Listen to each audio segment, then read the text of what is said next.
progress requires two things: a destination and a time frame. So the first two boxes are designed to give us some destination and some time frame parameters. The third box opens our ideas and our minds to what might be stifling and stopping us. What are the blockers? Are they tactical?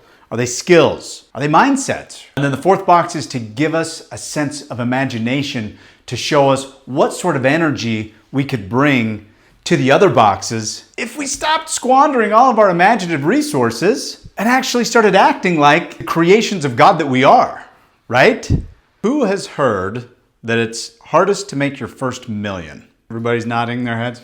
Anybody have any thoughts on why? Maddie says pushing past limiting beliefs. So the 10X Vision Accelerator is a framework for busting through some of those beliefs. Who knows exactly where they're going over the next 3 months, 6 months, 12 months, 3 years, 5 years, 10 years? Can you describe that vision for yourself as clearly as you can describe your current reality? Yogi Berra says, if you don't know where you're going, you'll end up somewhere else. We're going to talk about where we're going. It's hard to hit a target that you don't have, that you can't see. So that's what we're going to get into today. I'd like you to think back throughout any point in your life and multiple points in your life when you were like in the zone. You were feeling it. You were vibing hardcore, whether it was physical, whether it was financial, whether it was spiritual, anything. Just take a minute, close your eyes if you want to, get to those points in your life when you were just like, it felt like you could do no wrong in those moments. You had confidence. You were happy. You felt smart. Felt like the words just rolled off of your tongue. You could say stuff. You'd be funny. Keep that best version of yourself in mind from time to time, and it can be an amalgamation. I want you guys to draw a quadrant in your notes. And in the top left box, I want you to write down, what do you want from life? And then think about that for a minute. How much money do you want to earn? And you can start putting things in there, and I want you to actually answer these things. Just throw some notes. How much cash do you want to make in life? Annual basis, total, monthly, weekly, whatever. How many hours do you want to work? Where would you like to live? Do you want to commute? Do you want to work from home? Do you want to have more kids? Less kids? No kids? Grandkids? Do you want to watch them grow up in a certain way? Are there ideals, meaning do you want to be there every morning when they eat breakfast? Or do you want to be home every night for dinner? Do you want to not work and be a stay-at-home parent? Anything that you feel like you want out of this experience that we're having in life. Now in the next box, I want you to project yourself 10 years into the future. So in each of your boxes, write down how old you're going to be. Maybe write down how old your kids will be. That's a big one for me. When I write down the age of my kids, I'm like, holy crap. For me, it just seems easy, but when I write down my kid's age, it has a new meaning for me. And sometimes we get a different experience when we assign a different meaning to things. So we want to get to the meaning of this. So 10 years in the future, what's that going to look like? Where are you? How old are you? Walk around in that 10-year version, 10 years from now version of life. What's it like? What's this ideal picture like for you? What do you like physically? Is there any goals that you've set out to achieve that now 10 years later you're accomplishing? Does that mean you run 5 miles every day because you're so yoked when it comes to your cardio regimen? Cardio's bad. Where's your home in 10 years? Do you live in Paris? Do you live in Utah?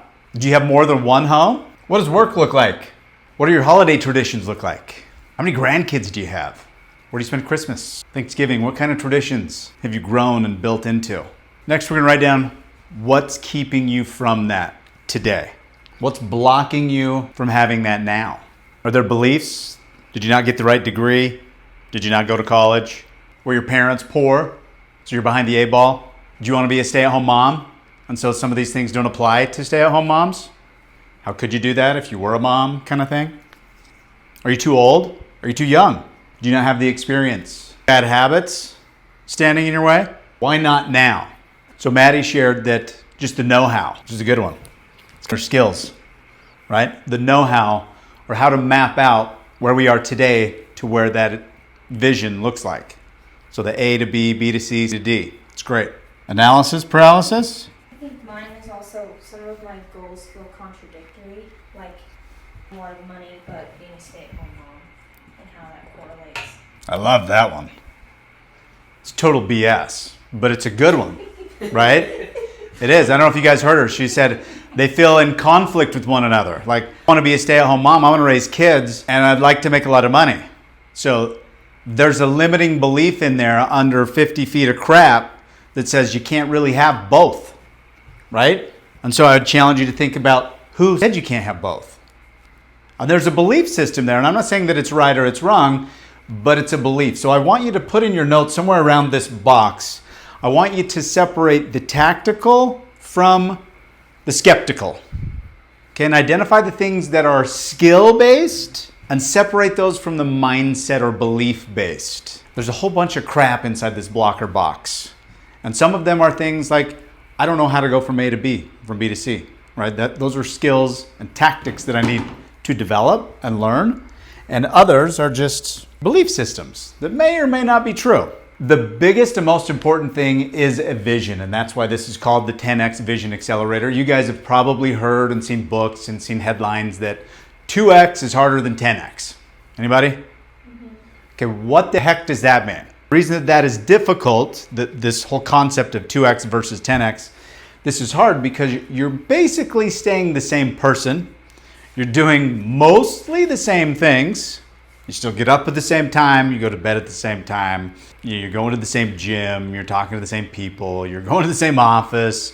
Your economy of things is pretty much status quo. And you're trying to figure out how to add a 20% increase, or you're trying to figure out how to double your income. And that whole concept of 2X versus 10X and 10X being easier is, it's so much harder to do that when everything stays the same. And it's much easier to turn everything up on its head and 10X it as long as you have the right vision and you know where you're going. Massive change with massive disruption, with massive action. You can actually get to a 10X result, 10X differences. We can go from creating 2 or 3 leads a day to creating 30 leads a day, a hell of a lot easier than creating 4 leads a day. Because with 4 leads a day, you're going to look at things in a certain pattern and in a certain frame. That first million is the hardest to make because you don't know what you don't know. How the hell can you overcome? Who is here has made $1 million in less than a year? So do you guys, are you like destined to never do it because you've never done it? No? How are you going to get past that? 18 years ago, I had come out of a rehabilitation facility, another story for another time, okay? And didn't have much and was living with my mother. I had 2 children. They were babies and a wife. And my mom lives in a house that's like 1,300 square feet. And we moved in with her and I slept on the floor with my wife. And my kids, my babies were in the bedroom. My wife and I slept on the floor in the living room. I was super focused with a new change in mindset after having come off just a real crazy chapter of my life. I wanted to get to work and find out what I could do and what I could accomplish, and started my first business. So everything else was kind of like just crazy, but I was really going to buckle down and see if I could make this work on my own accord and of my own merits, okay? I was going to work every day, working 18 hours a day, and so I didn't even realize the living conditions that much because I wasn't living them, right? It was my wife and kids. But after about almost a year, I think we reached a breaking point and my wife was just pissed. She was like, that's enough. It's got to change. Not to mention, I did just get out of rehab and there was some other things involved before that. So it's not as though she was happy with me to begin with. And now being on the floor for almost a year, things were not bueno. So she gave me a reason to change. And it was a compelling one. All the while preceding that, while living on the floor, my focus, I didn't do this, I didn't know this. So my fuzzy focus, like you guys talked about, I kind of know, kind of idea, right? My kind of idea was learn how to build this business and learn how to get better at this business. And it was a brand new business I'd never been in before, had no idea. It was an advertising agency. I didn't know the language, I didn't know the vernacular, I didn't know the people. So I was on an island and trying to build bridges off of it and out into the world, dealing with all of those things, not to mention financials, invoicing, all of the crap that goes along with the business that I had no idea went along with the business in the beginning. So I was learning all that stuff and working 18 hours a day. Didn't hate it. Actually was getting, because I saw measurable improvements almost day over day. So I guess my fuzzy vision was becoming clear because that's what I was focused on. Getting better in the business? I was getting better in the business. Making new connections? I was making new connections. And then my wife said, this sucks and you got to do something about it now. And it was kind of like urgent, right? So she said, we need a house. We need somewhere to live. And so I could tell that there was not, the fuse was short that was lit. I didn't have a lot of time. So that became my overarching goal. And pretty soon, all the business stuff, I still worked on it, but I began to develop this vision and this vision. I started to see, by accident, it was really by my wife kicking me in the butt, that I had to make some changes. So I started thinking about a house. But nevertheless, we had no money. The business was just, I was barely making accounts payable. I mean, I'd pay bills and have $11 in the bank. And then the receivables would come in and I'd get thousands, tens of thousands, pay bills, $12 in the bank. I mean, it was, I saw progress. I could see a light at the end of the tunnel, but it was not as though I had money. Top ramen budget, living on my mom's floor. But that house driver became so important because I really felt that my marriage and my family was at risk, that it would break and that it would be no more. So it became very motivating for me to find something to change the situation. And in a matter of about 70 days, I moved into a 5,000 square foot house in Highland, and it was free because it became so clear to me that I had to do that in order to get the next step. And I know that I need my vision to be one of these so that I don't get a divorce and lose my children, right? That's a pretty clear picture. So when anything comes across my radar, conscious or subconsciously, that doesn't get me closer to this, what is my reaction to that thing that comes across my radar?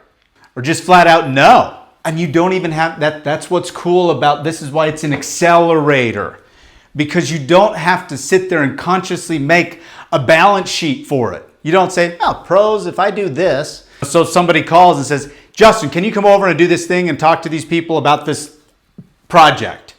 I don't stop and weigh it out. This is burning at the back of my mind so crazy hot that it's like, no, F no. There's not a chance in hell I can do that right now because I'm driving up to Provo. I got to find a house. It's the only thing I'm thinking about.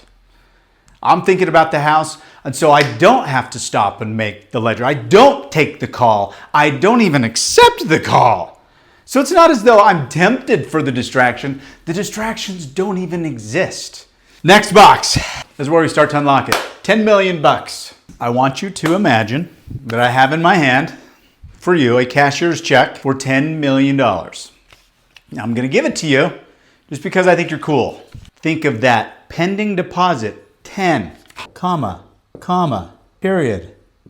Oh, those are fun zeros, right? Zach, get there. Where do you bank? Chase? What does it look like? The mobile app.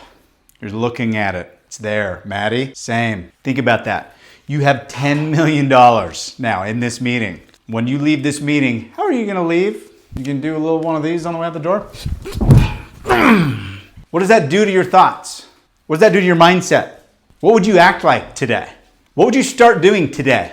What would you stop doing? The main thing that I want you to focus on is the way that you would feel. Just what that does to push back your shoulders and to puff out your chest just a little bit. Just the things that were kind of gnawing at you and grinding on you this morning, they went away. Now you have to use your imagination to get this exercise going. Now you can be like, oh, that'd be great, but this is never gonna happen. And if you do that, you're screwed. You're screwing yourself and this will never work. You gotta get there. You gotta use your imagination.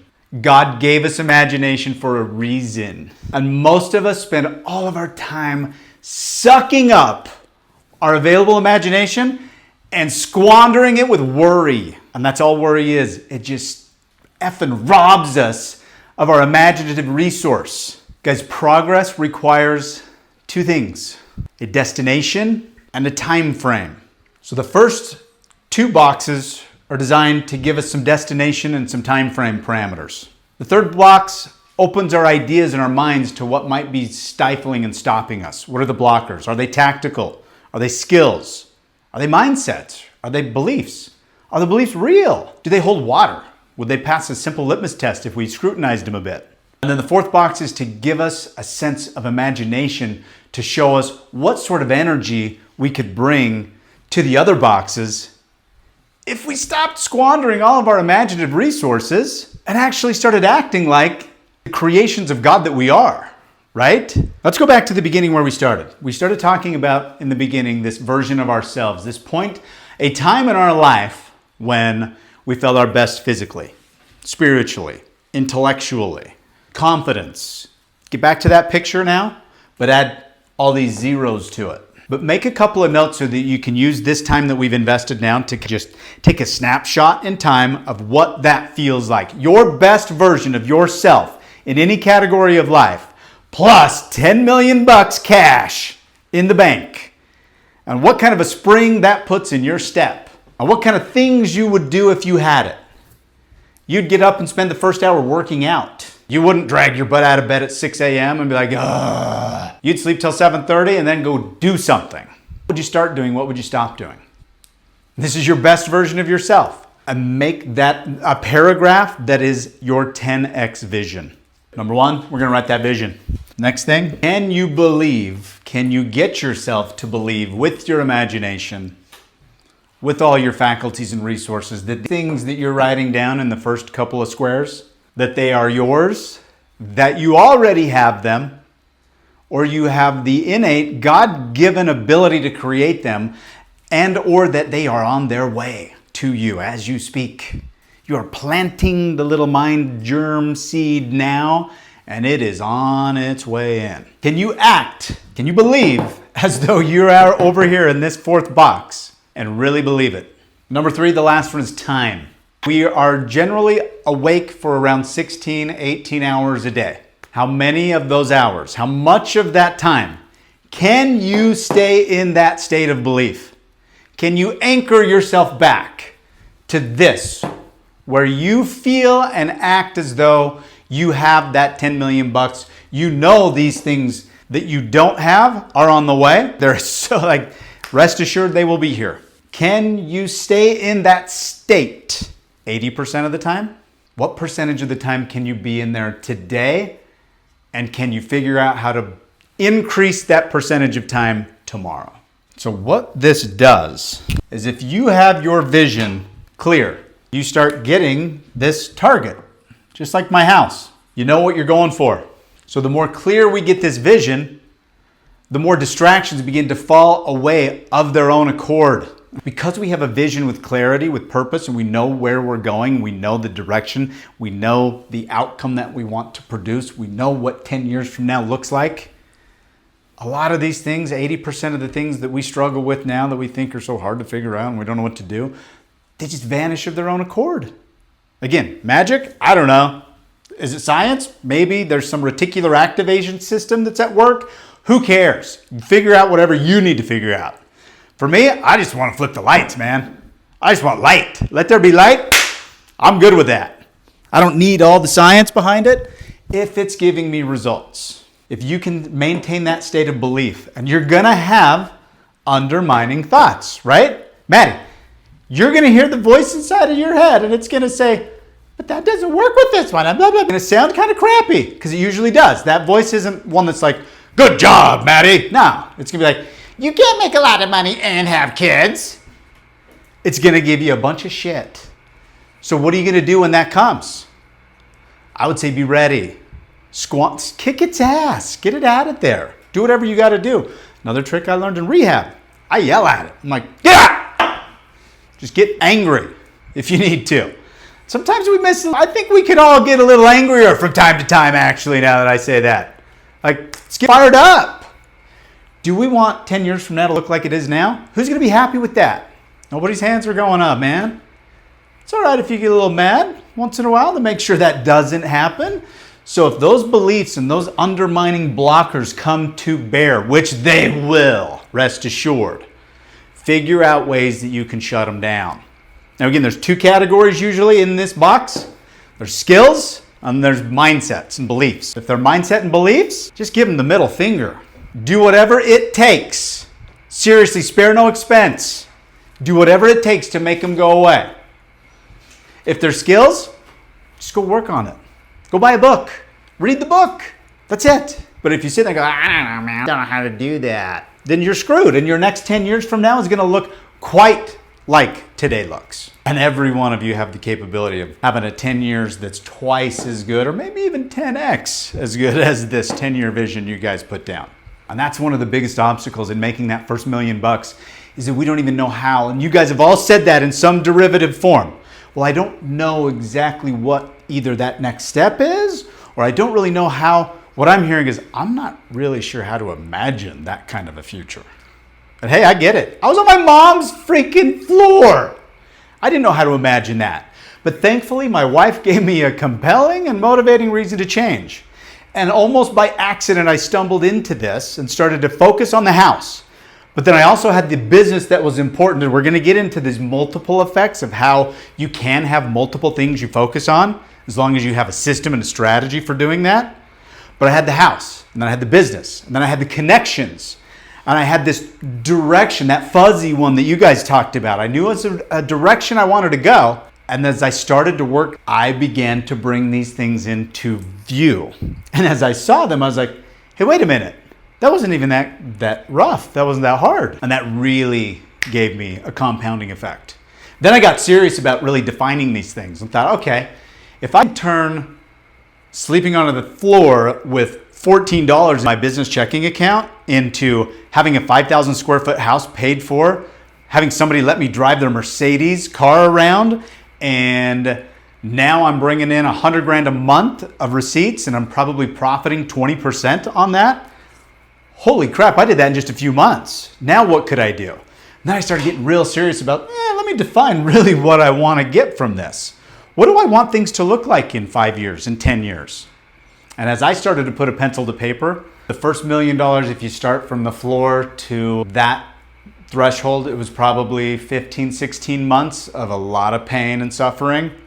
The next $1 million happened inside of 90 days from then. The next year, we brought in over $1 million of profit a month. I was in the way. My thoughts were in the way. And I just was like, yeah, that's probably true. I don't really know what I'm doing. I don't really have the experience.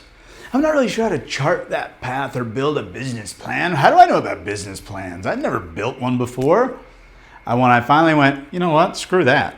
Here's what I want. And I started to get real clear on my vision. Everything changed in ways that I can't even freaking describe. It was awesome. Rewrite your vision. Take your box, rewrite it into a paragraph, that ideal version, that 10x version of you. And what you're doing is distilling that part of you that was the very best that you ever had. You're fueling it with $10 million of confidence, of swagger, and you're writing this paragraph of what is this vision for your 10-year, 10x future. The next thing, I want you to gather at least 5 visual representations of that picture. If you see a pretty kick-ass boat in that definition, Darren, then get a picture of that killer wakeboard boat and grab that visual. If you can't find one, get AI to make one for you, okay? Whatever it is. A house, if it's a vacation. If any of these things that we touched on struck a chord with you, like how you spend holidays, if that gave you a picture of this chalet cabin up in North Montana where there's 25 feet of snow on the ground and you got all your kids running around, get a picture of that house, that cabin, that chalet, the snow, the reindeer flying around outside, whatever. Get the visual representation of it. 5 things minimum. That's a minimum. You can get more. Put them onto a document or something, or a screensaver of your phone or of your computer so that they're easily accessible. And then I want you to look at that 3 times every single day. I want you to anchor your vision to what you do every single day. Some of you that come into the office get into the car several times a day. Maybe that's a time. You get in the car, you just grab your phone. Just check with them. Look at them. If you can get it all into one screen, that's the idea. 3 times a day. Anchor it. Be very intentional. Okay, so it's great to have it on the lock screen because that's going to be like subliminal. but you need to have 3 times a day at least where you're intentional, where you're stopping and you're looking, and this, I'm sticking a flag in your brain, in your cortex right now, that when you look at it, it's going to draw this quadrant back to mind. And you're not going to go through this whole thing. We've been here for an hour, right? You're not going to spend that kind of time, but your brain doesn't need that kind of time. That's what's bitching about it all. Once you get clear and that target becomes a visual that you can see and that you know is important, it's defined, your brain only needs a second. It just needs to be like, oh, yep, okay, yep, we're here, got it. All this stuff, everything we've talked about, and all the important things come to mind. Even the blockers, and you beginning to learn that they're horseshit. It's not real. They really are. If my dumb ass can get out there and make tens of millions of dollars, anybody can. I got out of rehab, drug rehab, okay? And then jumped right into making tens of millions of dollars. Just getting clear. It's having a vision. It's increasing the amount of time that you stay in a state of belief of that vision. And all of a sudden the things show up. And then one of the like asterisks down here, gratitude. When you're eating those waffles, Darren, you're like, oh, thank you. I love these waffles, and I'm going to be happy when I'm on the treadmill burning those things on. You can be grateful now for those things, and that'll even pour gas on this whole fire. One thing to keep in mind, our brain is wired to get closure and answers, right? We love to know things. If you're noticing your brain giving you shitty answers, you got to stop it and disrupt it and interrupt it, okay? So it's like, how am I going to get this done? You're probably not going to get this done because you're a dumbass. And you know, like that's the kind of chatter you hear. Just like, all right, that's enough. Like do something weird. Be audacious. Do crazy stuff to disrupt that and turn it around. Another thing is when your brain gives you well, I don't know, you've never done this before. I know, but if I did, what would I do? Just pushing it I mean, it sounds bananas to say out loud. But if you do that, your brain will then reach a little bit further and you will dig a little bit deeper. And you will consider things just a little bit more. But your brain likes to conserve energy too. So when you're like, man, how are we going to 10x these leads? Like, I don't know. I just really don't know. I've been on this for months. Now your brain feels like it can just be like, okay, we tried. We didn't know. Okay, let's go back to something else now. But if you push it and you just say, yeah, but if I did know, what would I do? It's like asking ChatGPT, act like my therapist and answer this following question. You know, now it gets into that role and it gives you an answer. You can give it any kind of persona that you want. You can do that to your brain too. And maybe even better than ChatGPT is you can draw inspiration from that. And I think that goes into a much bigger database than ChatGPT does. But that's just me. Instead of pushing aside, it was the quote, pushing aside limiting beliefs, I want you to think disrupt. Interrupt. Pushing aside is what pansies do. It's not going to do it. It's what you've done for 50 years. You know what I'm saying? Like it's not, and that's not a bag on you. It's what we've all done. It's just like, yeah, well, I know I probably shouldn't think that way. And then you should all over yourself, you know? Like, no mas. Interrupt that sucker. Get a little bananas. You can picture me. I'm bananas. You'd be like, well, if Justin was here in my house, he'd probably go ape shit right now and start throwing pans around, you know? Who knows what that psycho would do? But I want to disrupt and I want to interrupt. I do not want that thought process. So here's a cool thing that I learned.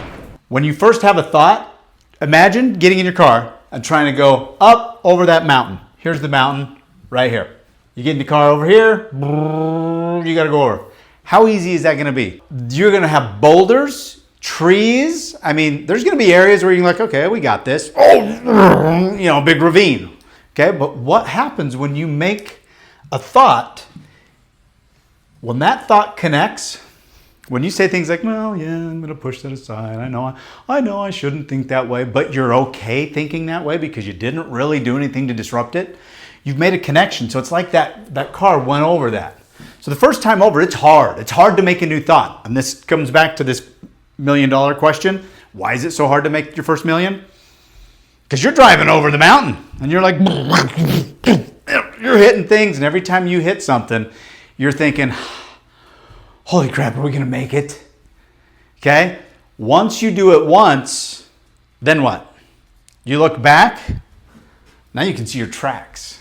You can see that tree that you kind of pushed over because you smashed into that thing and now it went, the boulder that kind of got drug out of the way, the rubber you left peeling up over these rocks and those. So you have that. Once this thought goes back and forth on this road multiple times, all of a sudden you got a highway.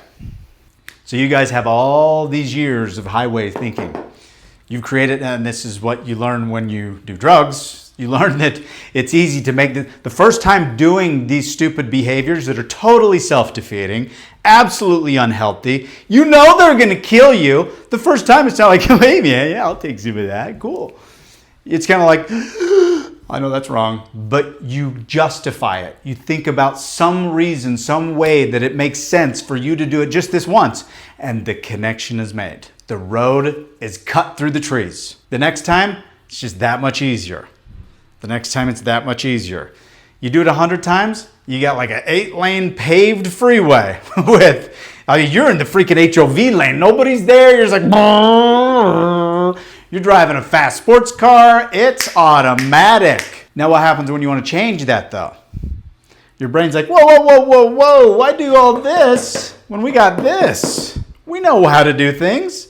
This requires no energy. I got the HOV pass.